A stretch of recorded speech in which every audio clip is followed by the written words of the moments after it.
নমস্কার বন্ধুরা, নিয়ে আসলাম একটা নতুন রেসিপি। আশা করি দেখেই বুঝতে পারছো কিসের রেসিপি। তো এই বর্ষায় প্রথম আমরা মাছ খাবো। প্রথম না, এর আগেও খেয়েছি একবার, তো আজকে বোধহয় দ্বিতীয়বার হবে।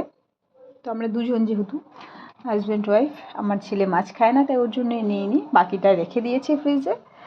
তো দেখো, সাদা সর্ষে, কাজু বাদাম, কাঁচা লঙ্কা দিয়ে এটাকে পেস্ট করে নিয়েছি।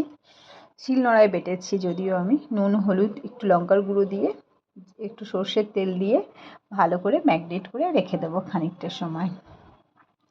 তো আমরা তো সকলে ইলিশ মাছ খেতে ভালোবাসি না, এমন কেউ খুব কম মানুষ আছে, আমার দেখা নেই। আমি আগে খেতাম না কাটার জন্য, এখন কাটা বাছতেও শিখে গেছি, খেতেও শিখে গেছি। কড়াই গরম হয়েছে, দেখতেই পাচ্ছ, আর কড়াইটা হলুদ হলুদ দেখতে পাচ্ছ তো। যেহেতু আগে আমি রান্না করেছি একটা পদ, সেই জন্য ধুয়ে নিয়েছি, মাজা হয়নি। আর তারপরে দেখো, আমি কালো জিরেটা ব্যবহার করি, কারণ কালো জিরেটা আমার খুব পছন্দ, মানে যে কোনো রান্নায় আমি কালো জিরে ব্যবহার করি ম্যাক্সিমাম রান্নাতে। তো ওটাকে দিয়ে একটু তেলের মধ্যে নাড়াচাড়া করে 1 চিমটে হলুদ দিয়ে এটাকে একটু ভালোভাবে কষিয়ে নেব।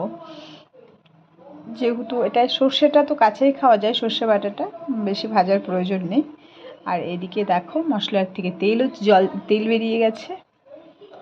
তারপরে একটু পরিমাণ মতন জল দিয়ে, একটু জল বেশি দিতে হবে, কারণ মাছটা তো কাঁচা দেবো, একটু সেদ্ধ হতে টাইম লাগবে।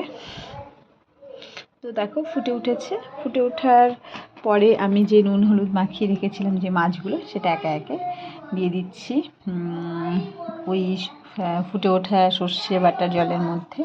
দিয়ে ঢাকা দিয়ে 5 মিনিট ফুটতে দেবো। ফুটে উঠলে একটু চেরা কাঁচা লঙ্কা, একটু সর্ষের তেল ছড়িয়ে নামিয়ে পরিবেশন করলে আর বলতে হবে না কেমন লাগে খেতে। আমার মনে হয় সবাই খেয়েছে, সবাই জানে কেমন খেতে। তো ভালো লাগলে অবশ্যই লাইক, শেয়ার, কমেন্ট এবং করে খেয়েও খুব সহজে। Thank you so much. খুব ভালো থেকো সবাই, আর সবাই টেস্ট করে বলো কেমন হয়েছে। রাধে রাধে, নমস্কার বন্ধু। দেখা হবে নতুন কোনো রেসিপির সাহায্যে। ভালো থেকো।